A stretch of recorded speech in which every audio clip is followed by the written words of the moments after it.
Hi, welcome to Ron Cooks. This is episode 1, filming in beautiful Georgetown, Texas in the Holidays Gourmet Kitchen Shop. Okay, we're back. We've made a little under a dozen pierogies. The dough was a little soft, so it was a little bit more challenging than the normal.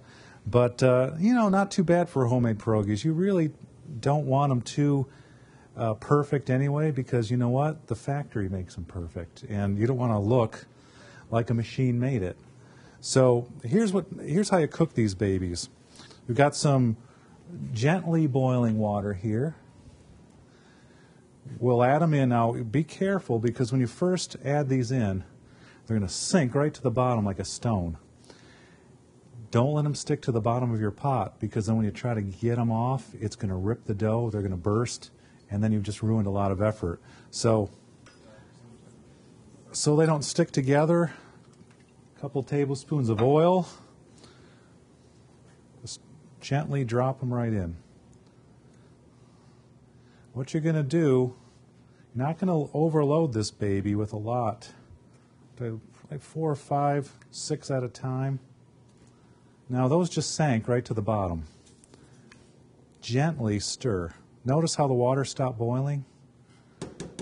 That's because they're cooking. When the water starts to boil again and they've risen to the top, you are done. These are ready to eat. What I like to do, and it doesn't take very long at all, what I like to do is once they rise to the top, wait another minute or so they really cook. I like mine cooked well. But what you don't want to do is let the water resume a full boil. If that happens, you're going to boil the inside of these.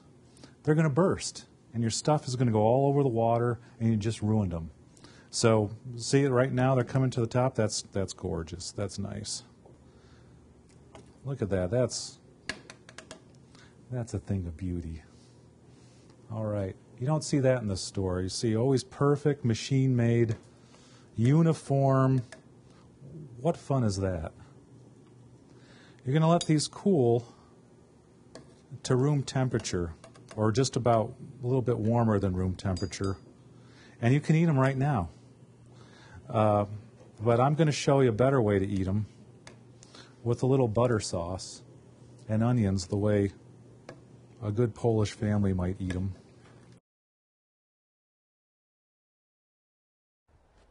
Hi, welcome to Ron Cooks. This is our barbecuing segment scene. This is literally in my backyard, so you get the privilege of hearing every ambient noise that comes around. So bear with me, but I don't think we'll have too much problem communicating here. Got my chicken right here.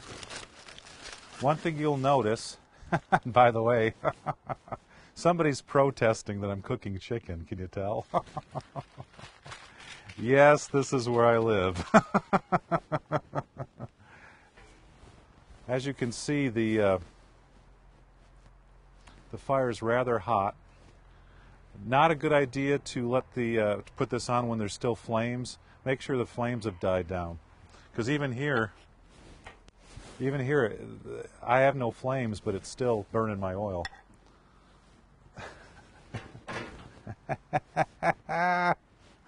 Okay. I talked about this before. And enough with the chicken already. I'm getting some real protesting down there. Here's an excellent example. I haven't even put the chicken in, and my oil's burning.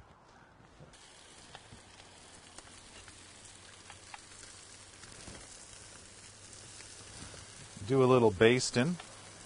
Not too much. I know I'm sounding like a broken record here. Not too much, so you don't catch your damn grill on fire. Notice how I'm warning you. I'm trying to be a good guy about this. This is good stuff. I don't know if the camera can see this, but there's lots of nice chunks of garlic. We got fresh lemon juice and salt and pepper, and that's it. There we go. Hi. Next recipe. Something that in my hometown we used to call city chicken. The reason why it's called city chicken, the city is a misnomer because the dish really contains no chicken. Originally, it was veal on a skewer. Veal, not chicken. That's why they called it city chicken. Well, it's hard to believe, but my entire life I wanted to see like what would it taste like with, I don't know, real chicken. So that's what we're making today. We're making city chicken with real chicken. See that? Nice, violent boil. If you start to see smoke, maybe your oil's a little too high. Now what's going to happen too is as you add more, the oil's going to cool. So you're going to have to adjust your heat. You're going to have to add more heat. Once it catches up and all the pieces get evenly heated, then you can turn it back down. But basically what you want is a nice vigorous boil without it smoking. Believe me, if it's too hot, it'll sputter a lot. And you'll know it. All right. Let's get these babies out. We'll put them on some paper. And see how they're nice and hot? This is the time you add the spice. You know why? Because you got hot oil all over it. All your spices are going to contact that hot oil. And it's going to coat the oil, and the oil is going to go through everything else and spread that flavor around. So what we're going to do, now remember, don't get all hung up on the proportions. On the website, everything is detailed for you, how much of this stuff to use. We're going to do a little bit of onion powder. My little bit is some people's lot. See that? It's very generous. A little parsley. This is dried parsley. I have no idea what this actually does. But my grandmother used this, and my mother used this, and by God, I'm not going to break tradition now. Got a little sea salt.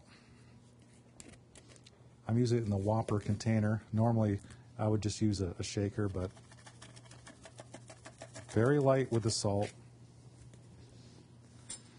We've got your basic generic poultry seasoning. You want to be generous with that too.